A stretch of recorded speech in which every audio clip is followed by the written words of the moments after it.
Hi,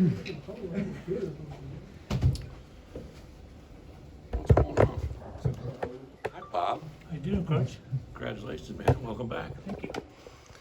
I think every place I've been has had a Bob. But Easy to keep miss track you. of. Yeah, well, Easy to spell. welcome back, man. Great Thank to have you. you. Appreciate it. Absolutely. James, I did want to say congratulations to you too. Saw that the other day. Congratulations.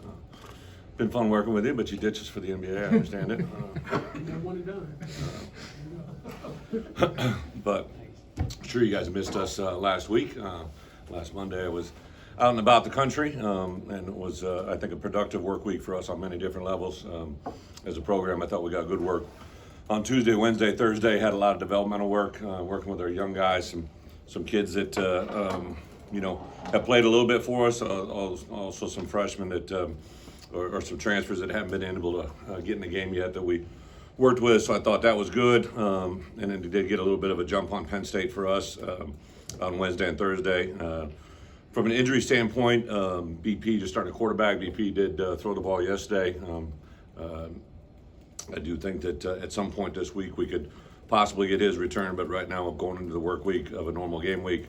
He isn't cleared for practice on Tuesday, but do expect that to hopefully change by the end of the weekend. So Art and Ryan Johnson and Matt will take the workload during the course of the week and see where that plays out. As we speak, Jake Hansen is going through some further testing. I think he'll have an announcement here later in the week, but he won't be with us this week as we move forward. And then I know a couple of you asked about Mike Epstein. Mike and I sat down last week. He basically is awaiting a test that will happen at the end of the year to kind of descend. It won't happen before our last regularly scheduled game, so he'll take a look at the things perspective at that time and kind of make a decision about the future. But right now he won't be with us for the rest of this year. Deuce ran a little bit on Saturday, and then Sunday was out there as well. A little bit determines on how he handles today's workload after work on Monday, and see where he's at Tuesday heading to practice. And then I do expect Seth to be with us. He was able to go through some stuff at the end of last week. I grabbed him yesterday when we were going out to the field, and I think he really feels he's going to be able to go full go on Tuesday if he handles everything the way it's trending with him. Should have him back with us full go. So that's kind of where we're at from a medical standpoint. A very tremendous challenge this week. Obviously, anytime you're on the road in the Big Ten is a big deal. It's homecoming for Penn State. James done a nice job assembling a roster. Very unique in the fact that when I came here, I didn't expect to see what I saw. I knew I'd see good players, but he's kind of assembled, especially the defense side of the ball, right? Their best guy up front is a transfer. Two safeties that play junior college football. So their roster is made up of a lot of really highly recruited high school players, but also some guys that have added through the transfer portal as well as junior college transfers. Offensively, they obviously have a question at quarterback. I'm sure we're not going to get any answers on that anytime soon, but whoever they have there at quarterback, kind of two different stories, right? A guy that's played a lot of football, does a lot of really good things, has won a lot of games for him, a three-time captain, and then you also have a guy that's really, or two guys that possibly could play in his absence that have limited work experience. Our running backs are very talented, having a receiver that's probably one of the best in the league, and a very talented offensive line. So tight ends are good as well. So we got a tremendous challenge, but I think our guys are excited to get back out on the field and compete. So with that, open up for questions. When you were there the day you got hired, were you thinking the coach part of you take over and watch Penn State from a football standpoint, or were you thinking we got them a year from now, or was there any of that in your head? Yeah, a couple different things. First, obviously, we were still in the middle of the whole COVID thing. Didn't know exactly how the schedule was even going to lay out for the year ahead, right? Okay. Did jump out to me that my first game at the University of Illinois was on the road at Penn State, and I knew we were playing them on the road again. I'd love to see the computer that figures that out. I think we play them on the road 3 out of 4 years. So that's a very interesting side fact for the trivia buffs in the room. But the schedule is what it is and plays out how it is. I do remember the fight in our guys at that game, right? And it wasn't obviously the outcome they wanted, but I remember when we first got there, we got there a little bit into the first quarter, and it was a good game rolling at that point. It got a little bit lopsided at the end, but just ran out of bodies. How different is this Penn State team than the one you saw last year? Than the one I saw last year. Last year I really wasn't looking at Penn State. I get the question, but I was really concentrating on the roster as it lays out. when I was in the league the last time, that was just beginning to transition from obviously Joe Poe's long run and all that came into it. Then Coach O'Brien had come in, and obviously the transition was taking place. So it's a team that's, and by the roster, that's what I was kind of surprised that there was a lot of portal transfers as well as junior college players that were being significantly played, especially on the defense side of the ball. Coach, you mentioned their roster construction coming off of a bye week and doing all the different things you did recruiting-wise. When you look at Penn State's roster, obviously it's based in high school recruiting, but how important is it to have JUCO kids, transfers, to be successful in today's world?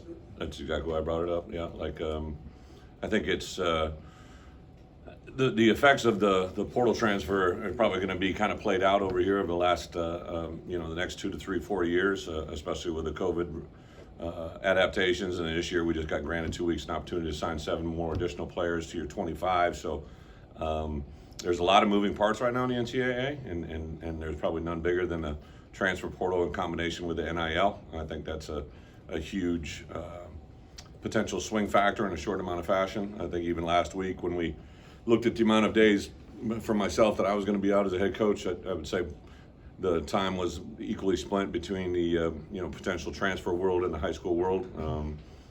We kind of had a beat on what we were doing in state. We're going to continue to add a few guys possibly into the 2022 class, but as you're looking for the immediate effect and the things that we're going to have to do, offensively we lose probably 5 of our 6 top offensive linemen are all 6-year seniors who will be out of the program. Julian Pearl being the only guy that's in that world. Got a number of guys that are in that senior class that has another COVID or has a bonus year to come back if they want. But at certain positions, it's very apparent that we're going to have to acquire a lot of players through the transfer world. I think I have a better grasp, without a doubt, now on my really when I took over the program on December 19th, they had a signing day on that Wednesday where they signed a little over a dozen players that I had never seen or done or been around before. So to have a handle on who those players are now, we've added a couple more since then into that class, either through a blue shirt, a couple additional signings. I think Dwayne Johnson and Josh were the only 2 that we kind of added on signing day. And now we added a couple, obviously, portal transfers after that. To have a better grasp of our roster, where it is right now and where it's going, has been a huge point of emphasis this last week. Knew it was going to be that way. We wanted to get into the season, play these 7 games. I'm in constant meetings all the time with Pat Hamilton and our personnel staff, and kind of adjusting that as it plays out. And then we've had, if you look at the quarterback room in particular, which obviously draws a lot of attention. 2 guys from last spring, Deuce Spann and Isaiah Williams, are probably 2 of our higher regarded wide receivers. And that dramatically changed that room depth chart wise, and also from a skill set. The only thing that we added obviously was Art, and we brought in Ryan Johnson. They already had Samari Collier signed, so that room is considerably different from the day that we walked in, but it's a room that has to obviously change to get where we want to be. Coach, both of your coordinators said you're the hardest working head coach they've been around recruiting wise. Can you just talk about your philosophy and what the role is for the head coach? Are you a more hands-on guy than some other coaches? Yeah, I appreciate the comment. I just know this, as a head coach, you're only as good as your roster, right? I kind of learned that the first time I went to the Kentucky Derby, right? Nobody was betting on the jockeys. Everybody was betting on the horses, right? So to win the Derby, you got to have the right horse, and I think our players are going to be a reflection of what our program stands for. I stood at the front of the room last year when I took over and said everybody is invited back because of COVID. They gave me the opportunity to do that. But as this roster continues to transition, I've got to make tough decisions. Players have to make decisions. The roster is going to have to change to get to where we want to be to win the championship. So I recognize that probably midway through the spring last year, through the summer, just certain positions haven't maybe played out the way they envisioned them to. In particular, the offensive line, I don't believe we have a player in the 2 deep that they've recruited here over the last 3 years that is really significantly doing anything for us in the playing department. And that's a major concern, right? So that's something that we have to do. Top 2 quarterbacks that have played to this point are both transfers, right? So there hasn't been any development at that position that is significantly playing right now. Isaiah was that guy, but he's obviously playing a wide receiver position in Deuce. So Defensively, we knew there was going to be an evolution just kind of on the style of defense that we played. We got to definitely get a lot of bigger bodies, I believe, up front to get what we want to get done to play in this league at a consistent level. So there's things that we're definitely evolving every day. And as a head coach, I think I have to prioritize my recruiting. I was heavily involved in the 15 guys that we have committed to us. Anything I could do every day, just even the last, probably. One of the things I've said to a lot of recruits that we've offered here as of late, like, listen, when we talk, people are going to follow. It's just something I've witnessed in my career, and probably the last 3 or 4 guys that we've offered here at the University of Illinois in the high school ranks in the 22 class. Immediately after that, we've probably got anywhere from 3 to 5 additional Big Ten schools have offered, which is part of it. I get it, and I think it's a sign of people have attention of what we're doing. Junior college a few times. Has that been something you kind of gotten into on the recruiting trail in your past, or is that just kind of based on where this roster is something you want to get into? I missed the first part. Junior college players. Just me going there? Yeah, just something you focus on. At the University of Wisconsin, I believe I had 1 junior college player in my entire career there. It was a pretty good one. But Dan Moore, he was actually an Illinois kid who, if I not remember correctly, I think he went to Eastern Illinois, played and wanted to have an opportunity to play at a high level, so he went to a junior college in Illinois, and we needed a kind of a filler body at that position. When I was at Kansas State, we did a lot of junior college recruiting. When I was in Iowa as an assistant coach, we did a lot of kind of selection, handpicked junior college recruiting. But junior college recruiting usually comes about in 3 ways, right? Usually there's obviously the guys that maybe fail to make an academic requirement, right? The second one usually are guys that are under-recruited, underdeveloped, and overlooked. And then third is just guys that kind of maybe get in an unusual a position change. Maybe they're, a high school tight end that grows into an offensive lineman, or a wide receiver that turns into a tight end. There's usually something that significantly changes in their recruitment that makes that happen. So because of my time in my career, I've developed a lot of contacts in the junior college world. But I think you have to be careful about the problems you uncover, right? I think it's been very clear to me here to the University of Illinois. It's a very high and prestigious academic institution. It's hard to get kids in school as well as maintain them. So we have to make sure that we get a kid that fits the caliber and the dynamic here at the University of Illinois that make them develop during a 2 or 3 year career window. And then just really the addition of the transfer portal. Now you have some guys that are transferring to junior college to try to get an opportunity to get it at a higher level. Also on our radar, just for me personally, in the last week, there were a couple kids that come from a different country because of the success. We have 2 kickers from a foreign country. We have 2 brothers in Chase and Sidney Brown that come from Canada that have opened up an opportunity to recruit players from Canada that I think is very unique, and it's something we have to take advantage of if it can help us. What would it mean for you guys to finally be able to get out on the road and see people? Like, what's that mean for you guys as a staff? Well, I think for us as a staff to be 2-5 and to just kind of have a moment to right in the middle of the season have 2 bye weeks. That's why, like next year, even I think recruiting over the next 2 to 3 years is going to be a huge part of this program. And next year to have that bye week opportunity to jump to 2 because we're going to play in week 0 again is huge. So we were out on the road quite a bit, and I know for me personally, a lot of schools I was at, it was the first time that a lot of times a major head coach, a Power 5 head coach, had been through. They'd seen some assistants during bye weeks, but not a Power 5 head coach. I came across that several schools that I was in. But because we were out a little bit I went into school on a Sunday. I was in 4 states on Monday. Thursday, I actually was in one high school, and I was able to go into a home visit of a current player, which was really a huge thing. Got clearance from NCAA as long as I wasn't engaging any prospective student athletes or we could do, and it's important to me, like I've said this, and you guys probably get a feel of who I am. I was able to go see 4 different players and their parents last week on the road, and that was like hugely beneficial for me because now I learned a little bit more about them that I'd never known until I met their parents, right, and or their immediate family. That was huge. But yeah, to get out on the road, and even the coaches kind of talked about having recruits, coaches come into schools again, and kind of all different perspectives. Saturday I was at 2 high school games, and on the East Coast I was in a high school on a Saturday morning, the day after a game, when the only people in the building were me and a couple coaches. It was just really kind of a cool opportunity. My wife and kids couldn't understand it, but that was definitely part of the job that I think as coaches we love. As we come back full circle here, back to Penn State, how do you feel like you've most, what have you brought most to this program since then, as you go back to the place where you first saw this team last year?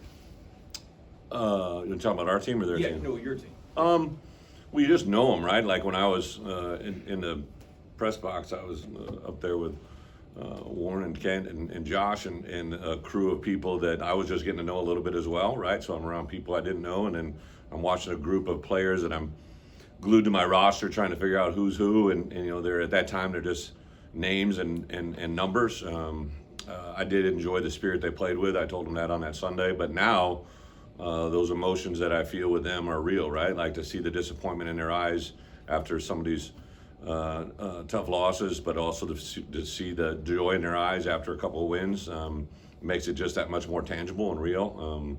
You know, I know as coaches, none of us really get into this profession for the money side of it or the glory side of it. They get in it because we love to affect people's affect people's lives. And now that you know them, and to my point about knowing their families, it just makes it that much more real.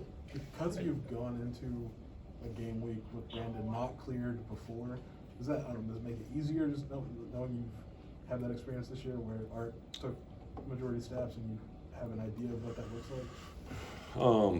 I'm trying to follow you. What do you mean? Just because when you've entered a game week without Brandon available previously already this year, does it make it easier this time around as you get back into a game prep situation?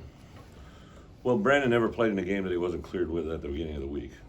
I don't know if that makes sense, but Well, maybe I'm not asking this right. Just when you go into a week without the guy that's considered your number one quarterback, Right. not ready to practice, you've been in that situation Oh, yeah. before. Does that make it easier? well, yeah. So, for instance, Brandon, right? If he isn't cleared for practice, then he can't play, right? I mean, he could get cleared on Friday or Saturday, but to have a quarterback that hasn't repped with your players during the course of the week in the game plan, unless it's forced into an emergency situation, probably isn't hugely beneficial. I do think the last week to see the amount of reps that Art and Ryan got make you feel good about where they're at. Obviously, Art entered the game against Wisconsin after BP got knocked out again. So I think, yeah, I mean, the more comfort level you have with your players, especially at the quarterback position, the better you feel about inserting them into a game as needed. Are you able to share which players you went and did home visits with this week? Or like, was that it? I'd probably rather not. I told our entire team just because it's really just geographically, right? Yeah, like first one, easy one, right? I was flying down to the southern area of our country, and a running back that we have signed that I had never been able to be in his hometown. It was on social media. I know you guys saw it, right? So like you. That's the difficult thing. The one thing that I would say, I've kind of said this several times, right? The benefits that I've had is to be experiences I've done in the past. And even when I took over as a head coach at Wisconsin, I had only been the defense coordinator for 2 years. So there were kids in our program who had never been to their homes, never met their parents. So when I took over as a head coach at Wisconsin, even though I was out recruiting a certain area, if I could see a parent of a kid that's on our roster who I had never recruited, I would do that. And then at Arkansas, when I took over there, I took over an entire roster who I'd never been around, and as I began to work my way across the state whenever possible, I would try to meet with a parent or visit with a parent that was someone that I had never been around before, and that's been, I asked Josh for permission to do it kind of when I was out on the road, because sometimes it involves private air travel or doing some things that are a little bit out of the norm, and I know they'd never thought or done that here, but it's something that's very important to me, and it's been a huge benefit to this point. We saw Purdue pull off the road upset, if you will, over Iowa. Do you hold that up at all to your guys to say, look, what can happen here when you go to Penn State? I think it's another great indicator. Purdue's a very good team, right, that we played. I think everybody in our program knows we're going to play Iowa here at the end of the year or a little bit later into the season. I think as a head coach in the Big Ten, you always are making aware of anything that's going on within our conference. We played Nebraska, we played Purdue, we played Maryland, we played Wisconsin. So you always, I think, make note of the programs that you played as well as the ones that are in front of us. I think that's just standard football. And then college football is a very unique game, as we all know, and anything can happen on any given Saturday. I think that's what we bring to light for our coaches big time. Brett, did you find this past week that there was excitement when you crossed the country that Illinois is suddenly now an option for these high school coaches and for these players? I had a feeling that we were going to, be welcomed. I think like any place that you have been around in the past, like you just have a feel or an understanding of coaches. What's amazing to me is when I go into a school and I might meet someone that I met 20 years ago, or a high school where I met a coach at a clinic 15 years ago, right? Like those things continue to cross your path. And when you're a young coach, you don't know anybody, right? So I think that part is there. But even just partying and getting ingrained in this community, right? I was on the road all week. We snuck in Tuesday, Wednesday, Thursday at practice, and Coach Underwood had a Brad School that I'm sure a lot of you guys know, and Coach Underwood had invited me to that back in July or August, whenever Joey called me and said, "Hey, would you like to take part in this?" And kind of got off the plane at 5:30 on Saturday, and we're supposed to be there by 6:30. But to be around some of Illinois' greatest supporters, Brad had a good group there that was absolutely unbelievable. Just to be with Brad, I haven't been a lot of time to spend time with him. Never met his wife. Never met the men's basketball coaching staff. So that was just like a huge. So it's just another part of getting ingrained in this community that was awesome. And I would say that that's the part that a lot of the bigger time supporters, benefactors to the University of Illinois program were very positive when I came across them on Saturday night, and that was another positive thing I think in my understanding of what's going on. Coach, Are there's there any another special- new. Go ahead. Are there any special plans for travel to Penn State? Any special plans? No.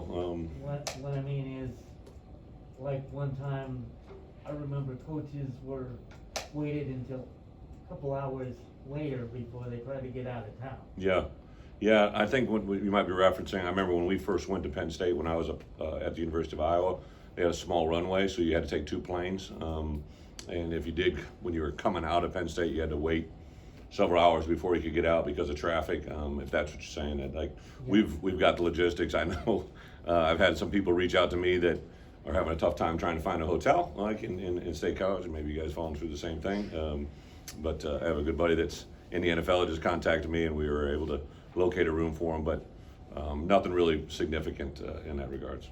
Coach, there's Yeah. a new rule since you've been in college of players can play 4 years and then redshirt. Yep. Or four 4 games games. and then redshirt. Yep. So, you have players right now like Kanena, like Tyler Strain have played 3 games. How do you evaluate that with your roster of, do we want a redshirt or do we need them the rest of the year? Yeah, so there were some guys that played in the first 3 games that, as you've been able to tell, right, have continued to play throughout. Josh being one of them. I didn't think he was ready in week 1, but I had a feeling he was going to be a guy that played regardless. Dwayne Johnson being another guy.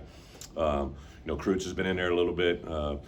Kanena's been in for 3 games. So there's been some guys right on the cusp.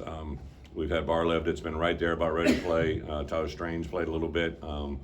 So the magic number is 4, but I think you got to kind of make that decision in the preparation to get to 4, right? Like you don't want to decide, put them in game 4.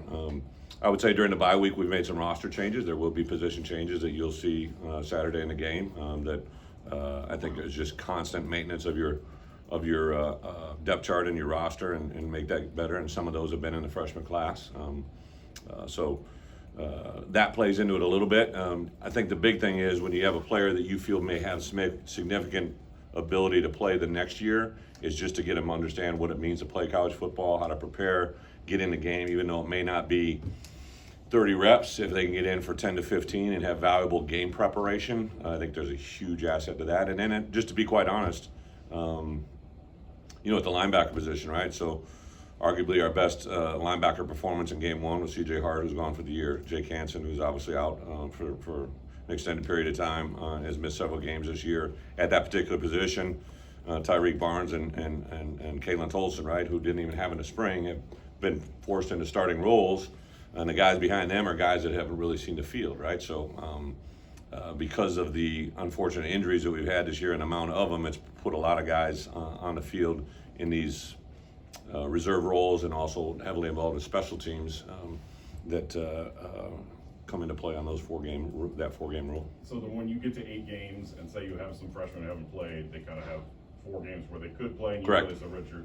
you think you would employ that, or is it? Again, I totally understand the question, but I don't think, if you're in a game that you are involved and you're trying to win that game to any degree possible, it does factor into it, but you can't say, oh, listen, I want to play Johnny, right? Like, I want to play Peter, I want to play Ricky, right? Like, it's got to be about what gives you the best chance to win, and that's a sight that can get lost as you try to factor it that way.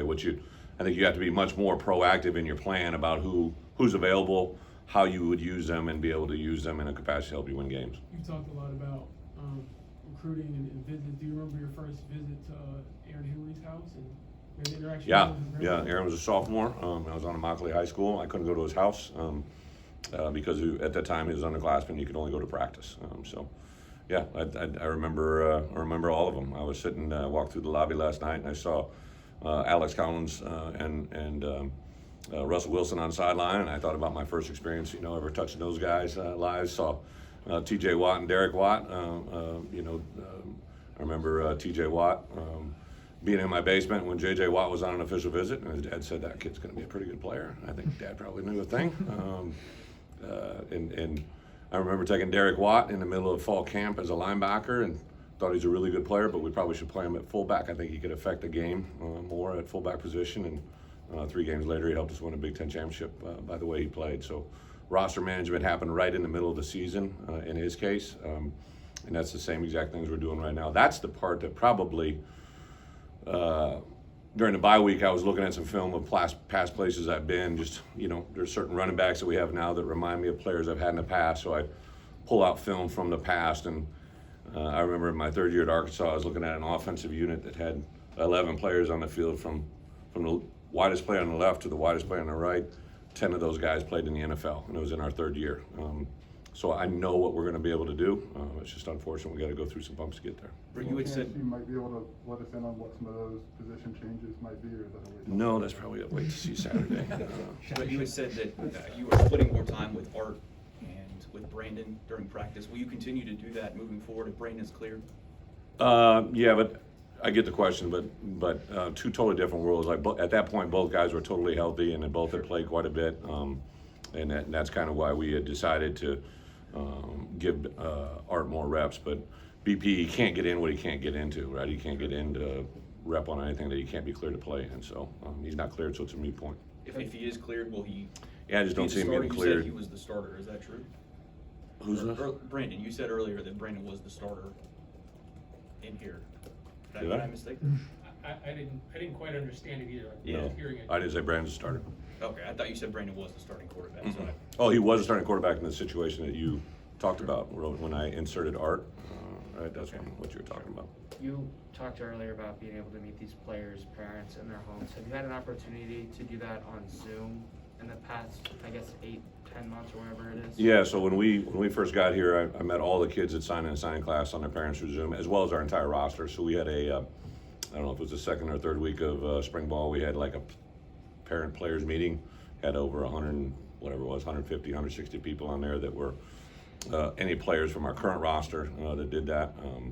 And then just slowly during the course of time here, to walk across after the game to see guys. And to that case in point, I didn't know Brandon Peters' parents, right? So I think it was, might have been Maryland or Purdue. I'm walking by and they grabbed me. I didn't have any idea who they were, right? So it's been just kind of slow addition through time to get to know these people. Brett, apologies. Did you say you don't envision Brandon getting cleared? Is that what you said? Yeah, let's clear this up, all right? Yeah, I just want to So clarify. Brandon Peters has started games here. Art Sikowski has started games here. Brandon Peters is not cleared to start practice tomorrow, Tuesday, Right. and has not practiced with us since the Wisconsin game as an offensive defensive player. Art has and did, RJ as well, and Matt. I can't tell you who's going to start on Saturday because I don't know who's going to be cleared or not cleared. And if BP doesn't practice much during the course of this week, it won't be him starting at quarterback. Thank you. Kids somewhat full hand, but going back to Aaron, how do you think his relationship with his grandmother and the way he was raised shaped him into who he is now, if that makes sense? Yeah, so Aaron was unique in the fact as I got to know him, right? He was actually he was fairly highly recruited, but to give the whole testament, Aaron was getting recruited. I remember I was a head coach at Wisconsin. We played at another Big Ten school. We beat another Big Ten school where I attended, and I could see him on his official visit, right? And I remember I texted him, and I said, I don't know about those colors you're wearing, right? And he said, well, you should see the shirt I'm wearing underneath. And he shot me a picture of it, right? And that's when I knew I had a pretty good chance to get him. And then I had the brilliant idea. It was like middle of November, December. He said, Coach, I'd really like to play in an all-star game.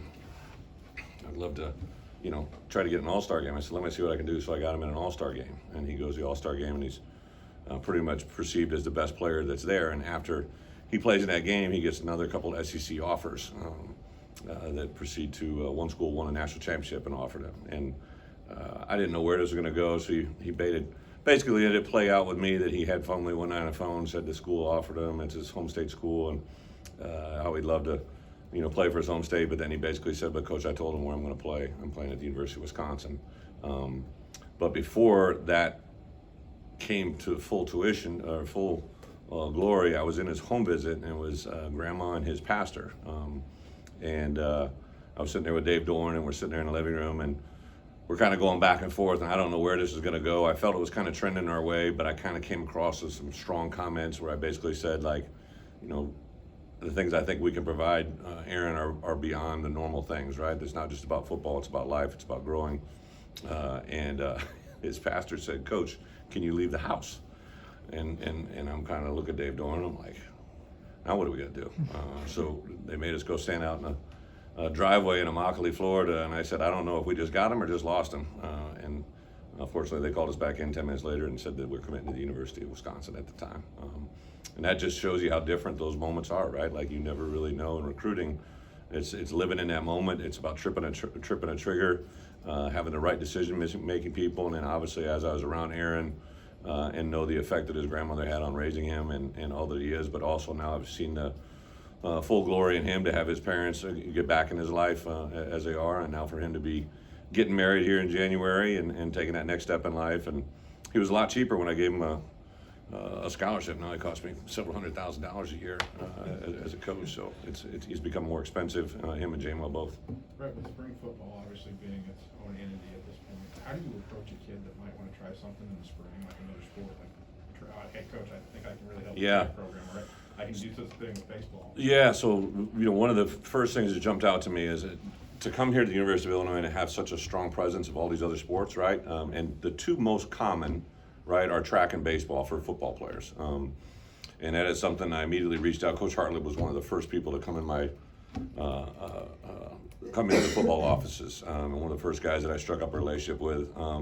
And he and I have already talked, I would bet you probably half a dozen guys that are interested in football and baseball combinations. It's easy to see the passion that Coach Hartlett and his staff has, as well as the tradition. Also track, we have a current player that I'm sure you guys are well aware that probably will do track here as well. And I just believe this, right? I think a lot of times in life, I think the good Lord gave me 2 daughters so I don't have to deal with this, right? But like too many times young men get focused on one sport and become very sport specific, and they don't play the games they love.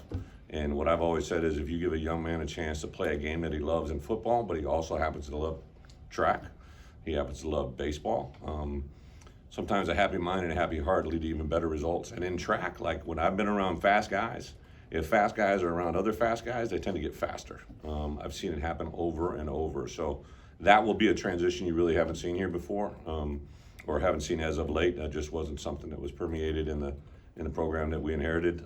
So I think for sure, if now I don't want them just going over there and sitting on the bench. If they can help them win and they can be contributing members of a team and help them bring valuable skills to a roster, there's no doubt in my mind I'd like to do it. Time for one more. Yep. Because There is one. Penn State series has not been good for Illinois Mhm. of the years. Does that come up during the week much? Do you not care about this? It's a great question, Bob. I have always kind of told our players, like, one of their goals reference to being a team in the stadium that week, right? The toughest team in the stadium mentally and physically. So one of the things that we've talked about every game we've played, no team from Illinois past or the team we're playing is present on Saturdays, right? It's about how those 11 match up on that given Saturday on every play. and I'll never vary off of that. I do think there's at times where you want to bring things up, or other times maybe you don't bring them up, depending on the results. But I don't think it's anything too glaring to assume that our players don't know they got a really good football team that we're going to play at their place on Saturday at noon, and for us to be at our best is the only assignment that we really have, right? We'll be at our best and we'll compete and play a 4-quarter game. I think the way we left the field last time should be motivation in itself to play a higher level of football in all phases, offense, defense, and special teams against a Big Ten opponent.